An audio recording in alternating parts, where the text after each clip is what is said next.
오늘 함께 나눌 말씀은 마태복음 17장 1절로부터 5절까지 말씀입니다. 신약성경 마태복음 17장 1절로 5절까지 말씀을 제가 봉독해 드리도록 하겠습니다. 엿새 후에 예수께서 베드로와 야고보와 그 형제 요한을 데리시고 따로 높은 산에 올라가셨더니 그들 앞에서 변형되사 그 얼굴이 해같이 빛나며 옷이 빛과 같이 휘어졌더라. 그때에 모세와 엘리야가 예수와 더불어 말하는 것이 그들에게 보이거늘 베드로가 예수께 여쭈어 이르되 주여 우리가 여기 있는 것이 좋사오니 만일 주께서 원하시면 내가 여기서 초막 셋을 짓되 하나는 주님을 위하여 하나는 모세를 위하여 하나는 엘리야를 위하여 하리이다. 5절 우리 다 같이 함께 봉독합니다. 말할 때 구름 속에서 소리가 나서 이르시되 이는 내 사랑하는 아들이요 내 기뻐하는 자니 너희는 그의 말을 들으라 하시는지라. 아멘. 한 번만 따라해 보실까요? 너희는 그의 말을 들으라. 그리스도인의 삶은 주의 말씀을 듣는 것인 줄로 믿습니다. 주님 말씀 듣고 사는데 성공하는 그런 축복된 삶이, 그런 걸음이 저와 여러분에게 임하기를 바랍니다. 팬데믹 시대 때 이게 실수하는 경우들이 좀 있는데요. 뭐냐면 사람을 못 알아보는 겁니다. 마스크로 가리고 나니까 이렇게 참 제가 아는 분인데 몰라보는 그런 실수를 범할 때가 있는데요. 여성분들은 좋아하는 분들이 있더라고요. 화장을 안 해서 된다고. 어쩌면 그냥 마스크를 계속 쓰는 것을 법으로 만들었으면 좋겠다고 하는 분도 있더라고요. 네. 근데 저는 팬데믹을 지내면서 이런 생각을 하게 됐습니다. 마스크를 쓰니까 못 알아보는 경우가 있는데 우리 주님은 그래도 알아보실까? 복면을 써도 아십니다. 아무리 가려도 아십니다. 그래서 오늘 여러분들 옆 사람하고 사랑의 인사를 나누고 시작하겠습니다. 주님은 형제님 자매님을 잘 아십니다. 한번 인사하겠습니다. 한 번만 더 인사할 때 아무리 가려도 다 아십니다. 이것을 전제로 해놓고 오늘 마태복음 17장 말씀을 좀 나누려고 합니다. 마태복음 17장은 예수님이 산 위에서 영광스러운 모습으로 변형된 그런 사건입니다. 이 본문이 우리에게 주는 그 메시지, 그것을 잘 이해하기 위해서 오늘 저는 이 성경 전체 변화산 사건에서 일어났었던 17장 1절로 13절을 다 한 절씩 읽어가면서 설명을 드린 다음에 좀 나누려고 합니다. 오늘 그 말씀 중에 우리 하나님께서 하늘로부터 음성이 내려오기를 예수 그리스도 그의 말을 들으라고 제자들에게 말씀하십니다. 먼저 우리가 읽었던 1절 말씀에는 어떤 내용이 나오냐면 예수님이 3명의 제자들만 딱 데리고 이 높은 산에 올라가셨다고 말씀합니다. 3명의 12명 중에 가장 예수님과 가까웠던 그 3명만 데리고 올라가십니다. 그런데 그 2절에 보면 그곳에서 이상한 일이 일어납니다. 2절을 잠깐 다시 보겠습니다. 그들 앞에서 변형되었다. 예수님이 다른 모양으로 느껴진다는 겁니다. 트랜스피겨 됐다고 영어 성경은 말합니다. 그래서 어떻게 변화되냐면 가만히 계시는데 얼굴이 해같이 빛난다. 그리고 옷이 빛과 같이 휘어졌더라. 그냥 우리가 자연스럽게 햇빛을 받아서 변하는 변화가 아니라 사람이 이해할 수 없는 변화가 지금 예수님에게 그 산 위에서 일어나고 있는 장면입니다. 저는 이 성경을 읽으면서 여러분들도 마찬가지겠지만 도대체 이 사건이 왜 여기에 기록되어 있을까?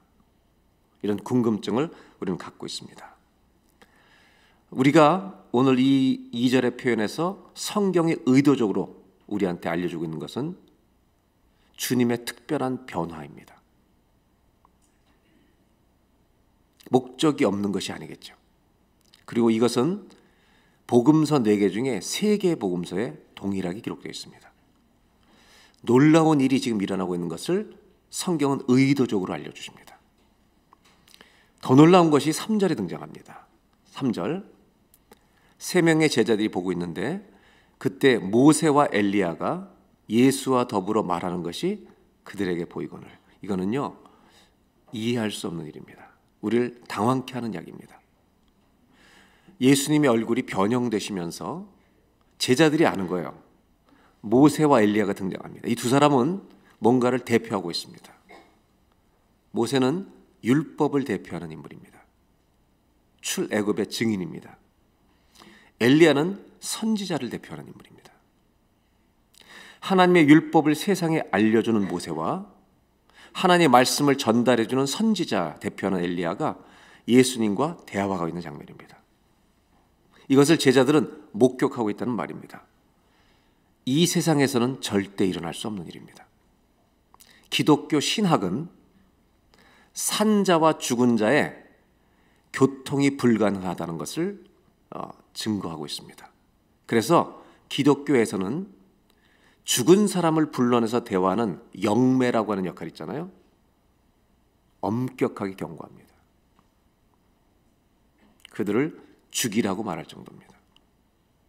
그런데 예수님보다 1200년에서 1400년으로 예측되는 그 이전으로 예측되는 모세가 나타난 겁니다. 기독교 신학으로 말할 수 없는 것이라면 이거는 무엇을 말하느냐면 하나님 나라에서 일어날 수 있는 일임을 보여주고 있다는 것입니다.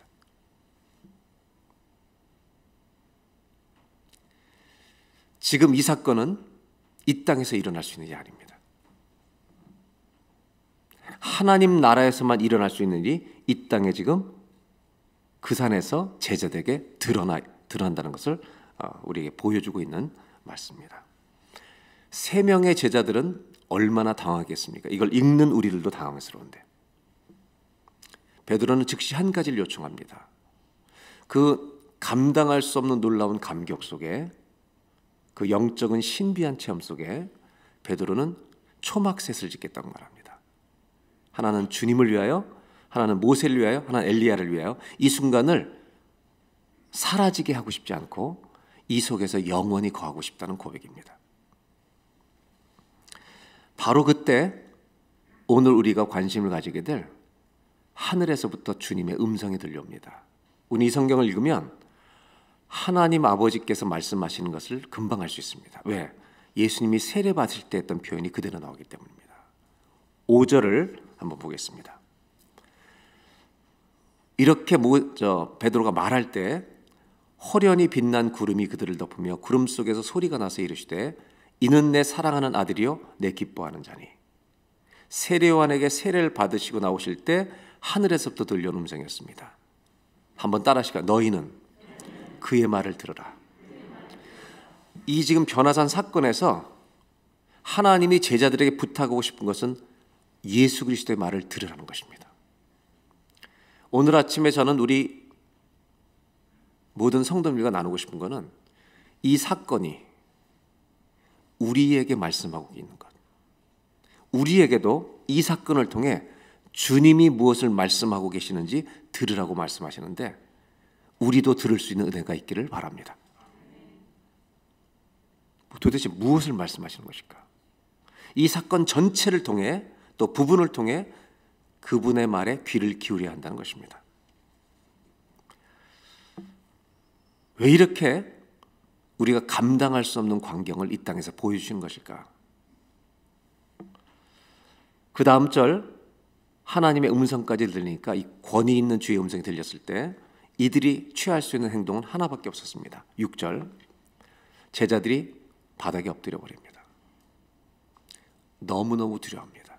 하나님의 임재 앞에 다 엎드려 들어갑니다. 그때 예수님께서 7절에 그들에게 손을 대십니다. 7절 볼까요? 그들에게 손을 대시며 이르시되 너무너무 기가 막힌 광경을 목격하고 쓰러지니까 엎드리니까 일어나라 두려워하지 말라. 8절 다 같이 읽겠습니다. 제자들이 눈을 들고 보매 오직 예수 외에는 아무도 보이지 아니하더라. 그 자기가 목격하던 광경이 다 사라집니다. 즉 모세도 가고 엘리야도 갑니다. 그리고 예수 외에는 아무도 보이지 아니하더라. 여러분, 모세도 사라지고 엘리야도 사라집니다. 그 신비한 광경 중에 모든 것은 사라질 것입니다. 그런데 우리 주님만 영원하십니다. 그 예수님만 남아 있습니다. 그리고 그의 말을 들으라고 했는데 17장 9절입니다. 성경은 이렇게 갑자기 전환이 됩니다. 그들이 산에서 내려올 때 예수께서 명하여 이르시되 인자가 죽은 자 가운데서 살아나기 전에는 본 것을 아무에게도 이르지 말라. 지금 너희가 여기서 목격한 것을 절대로 말하지 마라. 그런데 언제까지? 인자가 죽은 자 가운데서 살아나기 전에. 이 변화산 사건은 예수님의 죽으심과 부활과 연관되어 있다는 걸 말씀하십니다. 부활하신 다음에는 얘기도 된다는 겁니다. 그 전까지는 아무에게도 본 것을 이르지 말라. 비밀로 지키고 있어라. 이렇게 말씀하십니다. 이 말은 죽으심과 부활 이후에는 오픈해도 된다는 얘기입니다. 예수님은 이 사건을 어떤 의도를 가지고 행하신 것입니다. 17장은 16장에 이어서 엿새 후에 이어지는 말씀입니다. 16장에는 무슨 내용이 나오냐면 너희는 나를 누구라 하느냐. 그때 베드로가 주는 그리스도시요 살아계신 하나님의 아들입니다라고 고백했을 때 복이 있다고 말씀하십니다. 그리고 나서 예수님이 이 사복음서 마태복음에 처음으로 당신이 고난당하고 죽으실 것과 3일 후에 다시 살아날 것을 처음으로 말씀하신 장면이 나옵니다. 베드로는 그 일이 주님께 일어나지 않기를 바라는 마음을 얘기합니다. 무슨 소리냐, 뒤로 물러나라 말씀하시고 너희가 여기 서 있는 이 상태로 왕권을 가지고 다시 오는 것을 볼 것이라고 약속하십니다. 그 16장의 뒤를 이어서 일주일 만에 이야기가 벌어집니다. 이 사건은 예수님이 누구신지를 우리에게 분명하게 알려주시려는 사건과 설명과 관계되어 있는 이야기입니다. 17장 10절입니다. 내려오는 중에 제자들이 묻습니다. 그럼 어찌하여 구약의 서기관들이 엘리야가 먼저 와야 하리까? 왜 구약 성경에 주님 오시기 전에 마지막 날이 오기 전에 엘리야라는 사람이 왜 선지자가 또 나타납니까? 이거를 왜 구약 성경에 말하고 있습니까? 이거는 말라기 4장 5절에 구약의 마지막 성경에 나온 말씀인데 4장 5절을 보겠습니다. 보라, 여호와의 크고 두려운 날이 이르기 전에 선지자 엘리야를 보낸다고 말씀하십니다. 이것을 알고 이야기하신 겁니다. 그러자 예수님이 뭐라고 대답하시냐면 11절을 보겠습니다.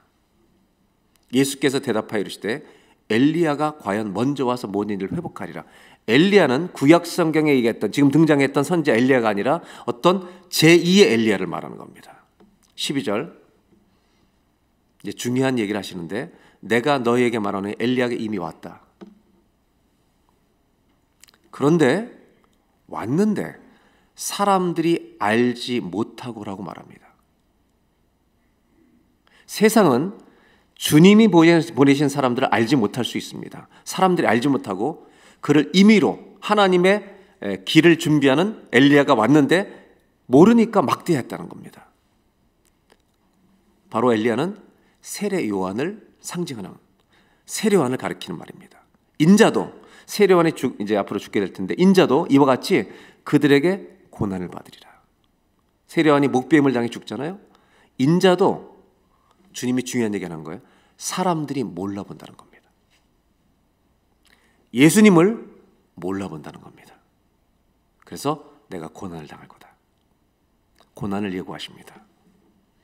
그리고 13절로 이 변화산 사건이 정리가 됩니다. 13절 그제서야 제자들이 예수께서 말씀하신 것이 세례 요한인 줄을 깨달으니라. 여기까지가 변화산 사건의 1절부터 13절 마지막 이야기입니다.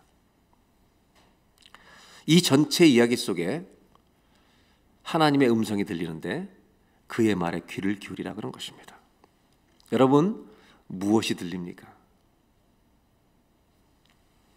이 장에서는 우리가 살고 있는 이 세상과 하나님 나라가 공존합니다. 있을 수 없는 일은 합니다. 우리가 살고 있는 세상의 한 산에 하나님의 나라가 도래하는 겁니다. 이게 공존하고 있습니다. 이 땅에서 일어날 수 없는 일이 목격됩니다. 이것을 잘 이해하기 위해서 우리가 변형이라고 하는 단어, 예수님이 갑자기 변형되신다는 겁니다. 트랜스피규레이션이 됐다고 얘기합니다. 왜 이 일을 행하셨는지 이걸 이해하기 위해서 한 단어를 더 아셔야 될 필요가 있습니다. 그건 뭐냐면 인카네이션이라는 성육신입니다. 성육신을 이해하면 변형을 이해할 수 있습니다. 성육신은 뭐냐면 하나님이신 예수님이 사람의 몸을 입고 이 땅에 오신 사건입니다. 맞습니까? 그런데 문제가 생기는 겁니다. 하나님이 하나님으로 계실 땐 괜찮은데 사람의 몸을 입고 가리워지니까, 성육신 하신 예수님으로 오시니까 사람들이 하나님인 줄 몰라보는 것입니다. 성육신은 하나님을 제한하는 것입니다. 사람의 몸을 입고. 사람을 입고 가리니까 사람들이 주님을 몰라보는 겁니다.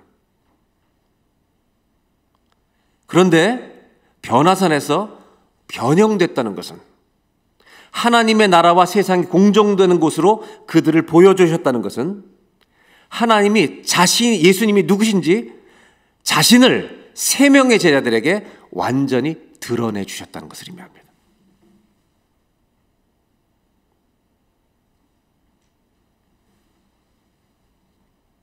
왜냐하면 예수님이 누구신지를 똑바로 알아야 이 땅에서 믿음을 지킬 수 있기 때문입니다.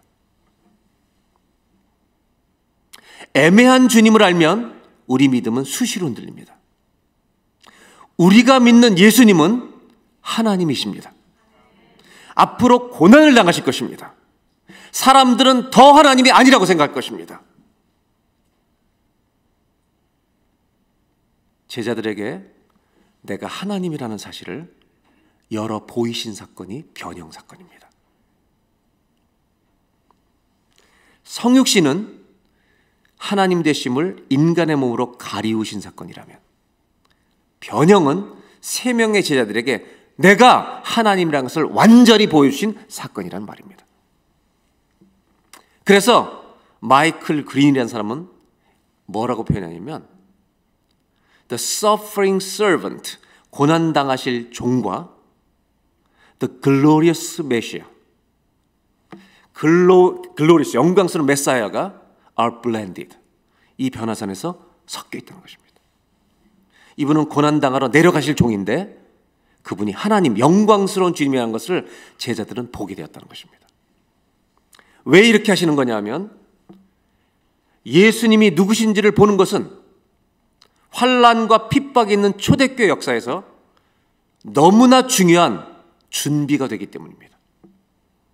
사랑으로 이 땅에 오신 예수 그리스도, 십자가에서 죽으신 그리스도만을 기억하는 것으로는 핍박을 이기기에는 불충분하다는 말입니다. 우리가 주님을 대할 때 십자가에 죽으신 그리스도만이 아니라, 고난당하고 끝난 주님만이 아니라 부활하시고 승천하셔서 만왕의 왕이신 그 하나님을 바라볼 때 여러분 핍박과 고난을 이기는 성도로 살아갈 수 있다는 말입니다.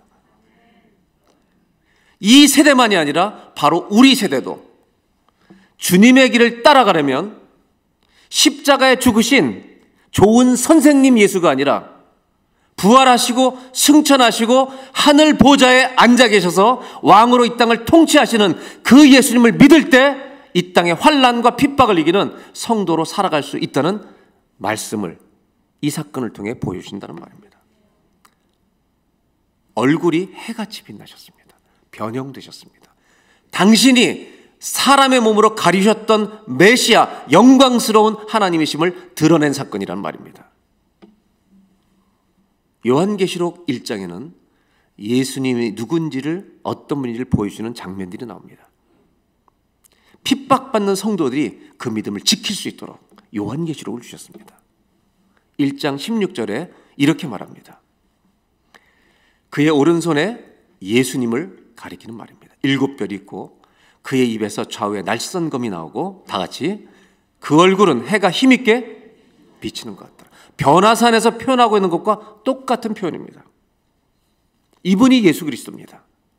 우리가 어떤 예수를 믿느냐에 따라 신앙의 태도는 완전히 달라집니다. 우리 예수님은 변화사 사건을 보여주신 이유는 내가 고난당해 죽을 때에도 염려하지 말라고, 내가 하나님이다, 제자들에게 심어주려고 한 겁니다. 제자들은 흔들리고 떠났지만 결국 부활하셨을 때 그대 모든 믿음이 살아나고 끝까지 주를 위해 살다가 죽습니다. 이 세상 속에서 그리스도인답게 살아가려면 죽음을 이기시고 부활하시고 하늘 보좌에 지금 앉아 계신 예수님을 바라보아야 할 줄로 믿습니다.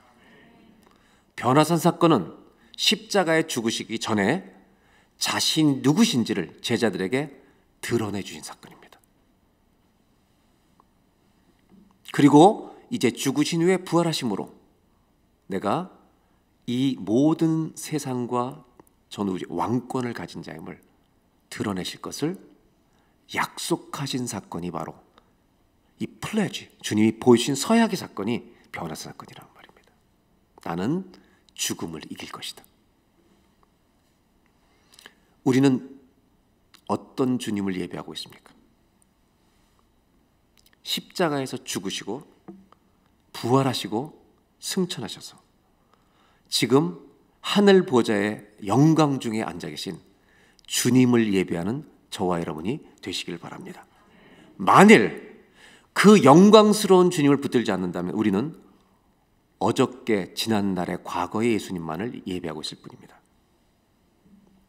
변화산 사건이, 이 사건 전체가 그의 말을 들으라고 주님 말씀하십니다. 변화산 사건을 통해서 주의 말 들으라고 말씀하십니다. 이건 뭐냐 하면 보좌에 앉아 계신 영원하신 주님을 예배하라는 말씀입니다. 십자가에 고난당하고 죽음으로 끝나는 예수님이 아니라 부활하시고 승천하셔서 온 땅을 다스리시는 만왕의 왕 주님만을 어제나 오늘이나 영원토록 예배하는 저와 여러분들이 되시길 바랍니다. 그래야 우리가 이 세상에서 믿음을 지킬 수가 있기 때문입니다. 히브리서 13장에 이렇게 말씀하고 있습니다. 한번 따라 하실까요? 예수 그리스도는 어제나 오늘이나 영원토록 동일하시니라. 그분이 이 땅에 아기 예수로 오실 때도 그분은 메시아이십니다. 몫으로 일하실 때도 하나님이십니다. 십자가에 달려 죽어서 제자들이 무서워 도망갈 때도 우리 예수님은 하나님이십니다. 그분은 부활하십니다. 승천하십니다. 다시 오실 것입니다. 변화산 사건은 어떤 주님을 예배할래? 어떤 주님을 바라보고 살래? 이것을 가르쳐주시는 주의 음성입니다.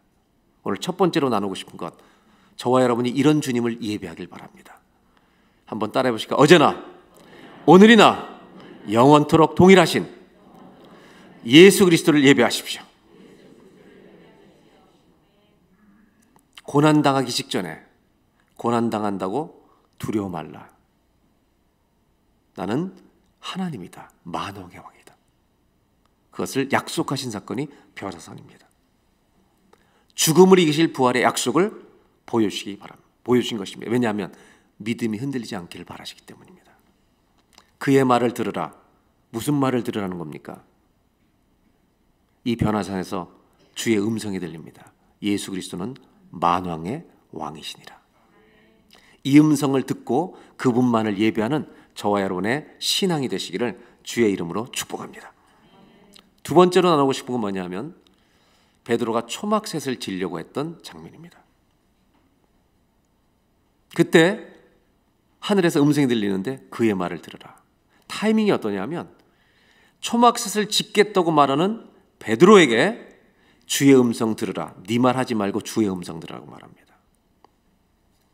저는 그 초막셋을 짓고 싶어하는 베드로의 마음을 충분히 이해합니다.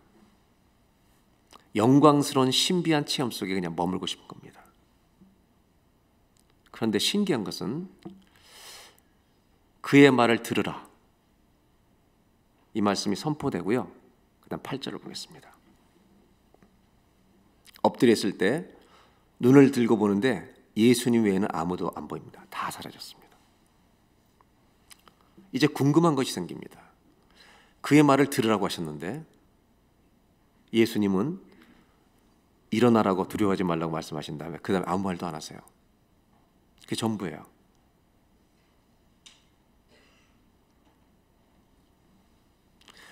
초막셋을 짓고 여기 살고 싶다는데 그의 말을 들으라고 하셨어요.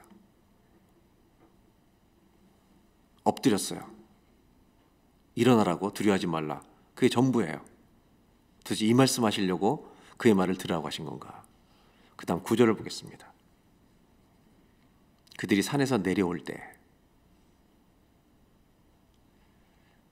그 다음에 내려오는 겁니다. 그의 말을 들으라고 하시는데 무슨 말을 하셨는가? 더 이상의 내용이 없습니다. 근데 이 산에서 내려온다는 표현 안에 주님이 무슨 말씀하셨는지 충분히 상상해 갑니다. 있자고 하셨겠어요? 내려가자고 하셨겠어요? 초막셋 짓자고 하셨겠어요? 내려가자고 하셨겠어요? 질문하고 있는 거예요, 제가 여러분. 왜 내려온 거예요? 그의 말을 들었기 때문에.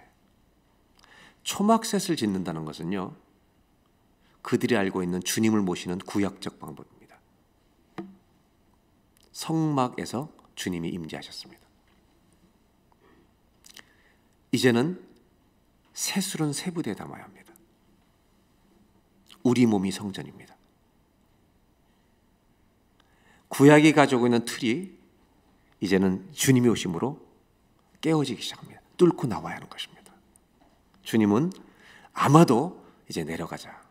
초막을 짓고 살자고 하는 베드로에게 내려가자 하신 것 같습니다. 체험의 정점에서 영적 체험의 신비의 정점에서 문제가 많이 있는 세상으로 내려가자고 말씀하십니다. 기독교 신앙은 신비 속에 머무는 게 아닙니다. 산 위에 따로 떨어져 사는 게 아닙니다. 마치 죽음이 없는 것 같은, 죽음이 다시 올 것 같지 않은, 죽음을 극복한 하나님의 그 하늘나라에 직접 들어가서 고난을 보고 싶어 하지 않은 그곳에서 내려가자고 말씀하십니다. 기독교 신앙은 세상에서 분리되는 것도 아니고 산 위에서 따로 사는 것도 아닙니다. 오히려 반대로 부활의 믿음을 가지고 이 세상 한가운데를 살아가는 것입니다. 신앙인의 삶은 우리가 죽지 않을 곳에 사는 것이 아니라 죽을 곳에서 부활신앙으로 사는 것입니다. 그곳에서 우리는 믿음을 가지고 사는 겁니다. 세상을 향해 주님은 제자들과 내려가자고 말씀하십니다. 삶의 현실을 피하지 말라는 겁니다. 고난이 있어도 세상을 향해 걸어가라고 말씀하십니다. 들어가라고 말씀하십니다.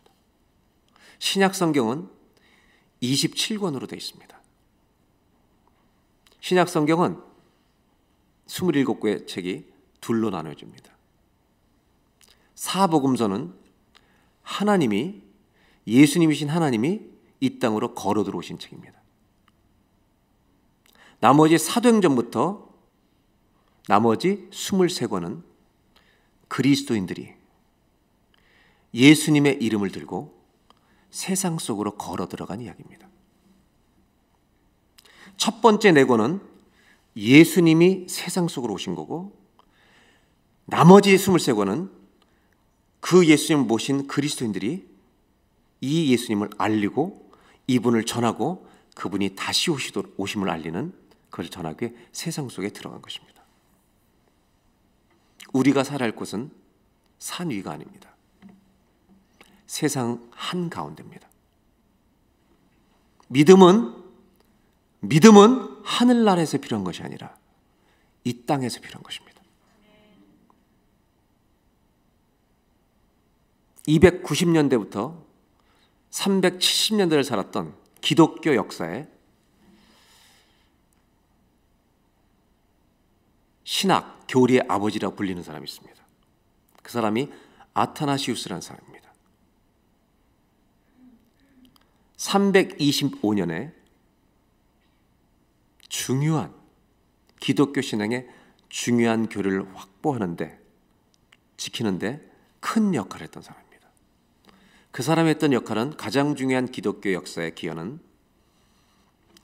예수님이 하나님과 동등한 본질이라는 것을 정한 삼위일체 교리입니다.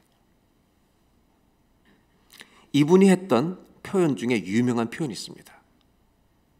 뭐냐면 기독교에 대해서 against the world, 세상의 악한 것과 기독교는 싸운다.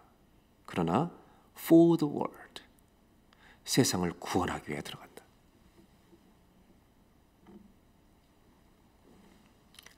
그의 말을 들으라고 주님 말씀하십니다. 무슨 말이냐면 교회 안에 갇혀 있지 말라는 겁니다. 체험의 신비 속에 머물러 있지 말라는 겁니다. 그 모든 것이 세상에 들어가기 위한 준비라는 것입니다. 우리는 예배를 통해 힘을 얻고 세상에서 믿음을 가지고 살아갈 줄로 믿습니다. 그렇다면 그의 말을 들으라는 것은 무슨 뜻입니까? 우리한테 세상 속으로 들어가라는 겁니다. 왜요?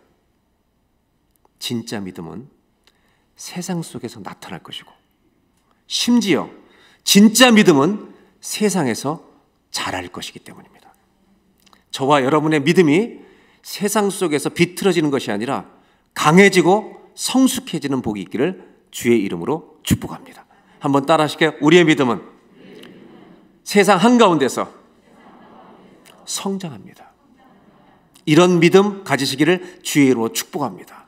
예수님은 제자들을 데리고 산 위에 계시기를 원치 않았습니다. 세상 가운데로 가자는 겁니다. 당신도 고난받으러 간다는 겁니다.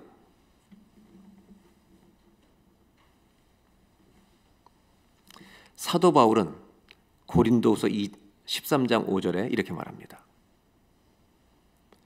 너희는 믿음 안에 있는가 너희 자신을 시험하고 너희 자신을 확증하라. 이 세상에서 내가 믿음이 있는가 세상에서 부딪혀보라는 겁니다. 예수 그리스도께서 너희 안에 계신 줄을 너희가 스스로 알지 못하느냐? 그렇지 않으면 너희는 버림받은 자니라. 저와 여러분의 믿음이 세상 가운데서 없는 것 같은 믿음이 아니라 더 역사하고 살아나고 자라나는 믿음 되시기를 주의 이름으로 축복합니다. 마지막으로 이 사건은 변화산 사건이라고 말합니다. 예수님은 이 땅에 사람의 몸을 입고 오셔서 죽으시고 부활하고 승천하십니다. 그리고 다시 오실 것입니다. 그런데 한 가지는 동일합니다. 예수님은 이 땅에 오시기 전에도, 이 땅에 오셨을 때도, 십자가의 고난을 당해 비참하게 자신을 다 드러내지 않고 우리를 위해 죽어가실 때에도, 부활하실 때에도, 승천하실 때에도 동일한 거 하나는 그분의 본질은 하나님이십니다. 맞습니까? 이 변화산 사건을 통해서 우리들에게 가르쳐 주시는 게 있습니다. 그분은 어떤 상황, 어떤 환경에서도 본질은 하나님이십니다.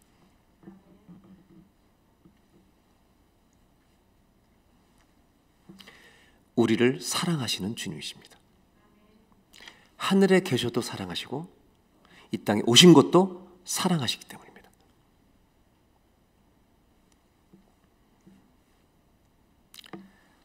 어머니라는 단어는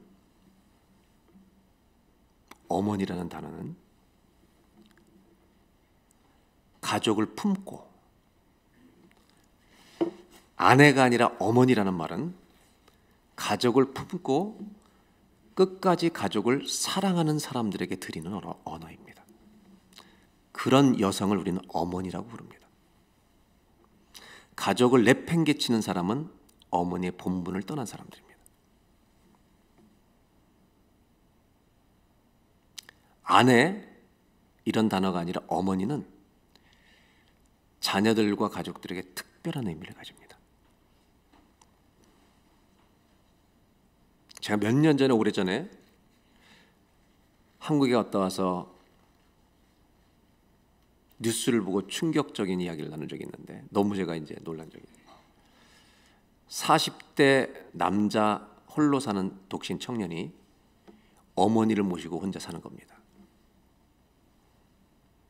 동네 효자로 소문이 났는데 9시 뉴스에 나왔어요. 회사에서 갑자기 해골당해서 술도 못 마시는 이 청년이 만취했습니다. 많이도 못 먹고 취한 거죠. 그리고 집에 와서 너무 어머니를 못 모시게, 돈이 없어서 걱정이 돼서 이제 자기도 모르는 사이에 물건을 집어던지고 어머니도 모르고 폭행을 시작해서 어머니가 동네 밖으로 나옵니다. 사람들이 그 광경을 보고 놀래서 저 효자가 어머니를 때리니까 술 취한 것 때문에 때린 줄 알고 경찰에 신고해서 잡혀갑니다. 어머니는 벌써 물건에 맞아서 여기 상처가 나고 피가 흐르는데 결국 어머니가 경찰서에 불려갑니다. 경찰 신문조사를 받는 과정에서 경찰은 조서를 작성합니다. 사람들이 신고했기 때문에. 아들이 맞습니까? 맞습니다. 아들이 어머니에게 뭐를 던지고 어떻게 때렸습니까? 그랬더니 어머니가 하는 말은 딱 한 문장입니다. 내 아들은 저를 때리지 않았습니다. 그 어머니는 그 본질을 바꾸지 않습니다. 피가 나도 멍이 들어도 어머니는 이렇게 말합니다.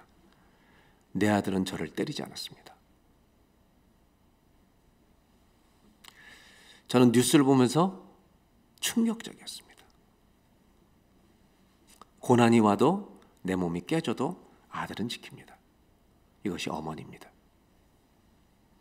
나는 너를 늘 사랑하는 그 자리에 있다. 우리 주님은 늘 주님이십니다. 사랑하는 자리에 계십니다. 하늘에 계셔도 이 땅에 오셔도. 이 변화산 사건이 우리에게 주는 마지막 교훈이 있습니다. 우리는 상황이 바뀌면 너무 변합니다.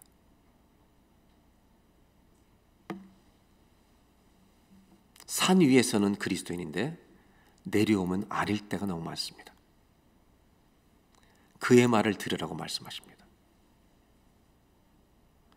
나는 언제나 너를 사랑하는 주님이다.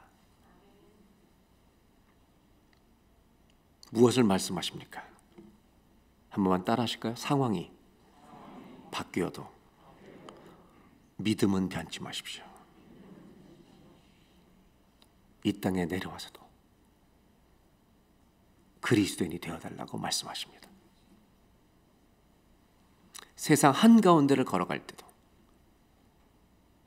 그리스도인의 맛을 잃어버리지 말아달라고 부탁하십니다. 기도하겠습니다.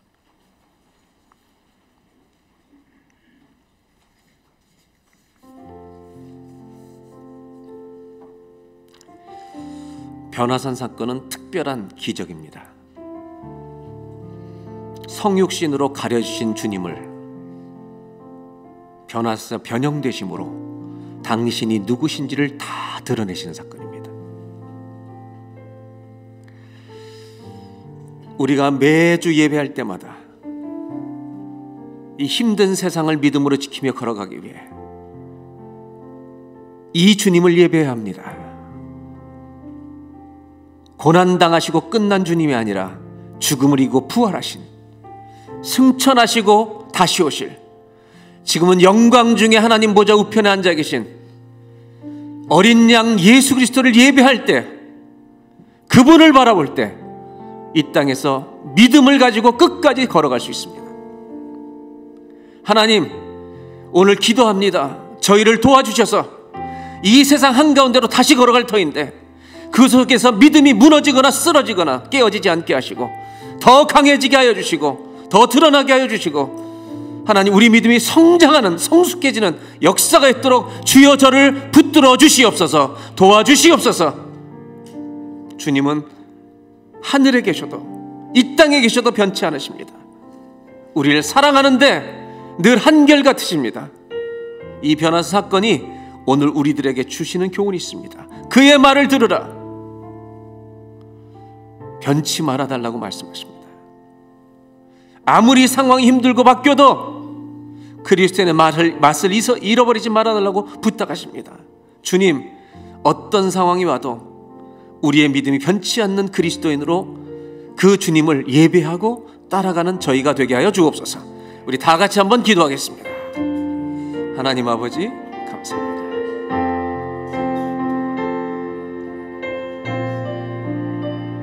주님,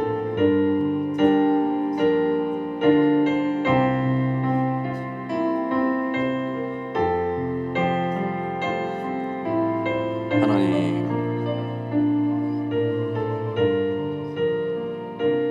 아버지, 주여,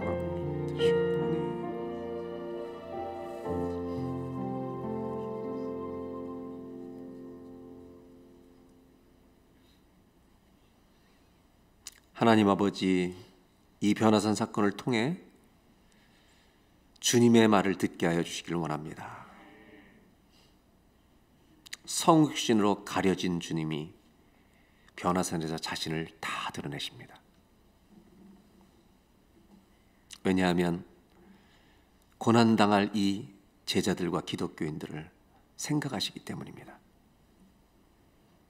하나님, 어제나 오늘이나 영원토록 동일하신 하늘 보좌에 앉으신 만왕의 왕 예수님을 예배하는 저희들이 되게 하여 주옵소서. 세상으로 한가운데로 다시 들어갑니다. 고난과 풍랑을 만날 때 깨어지고 사라지는 믿음이 아니라 역사하고 그 안에서 자라고 강건해지는 우리의 참된 믿음이 되게 하여 주시옵소서. 특별히 오늘 이 예배를 통해 기도하는 것은 상황이 바뀐다고 그리스도인들의 본질이 바뀌지 않도록 어느 곳에서나 그리스도인의 맛을 내는 저희들의 믿음 변치 않도록 주여 도와주시옵소서. 예수님이 그리하셨듯이 우리도 끝까지 주님을 사랑하는데 승리하게 하옵소서. 예수님의 이름으로 기도드립니다.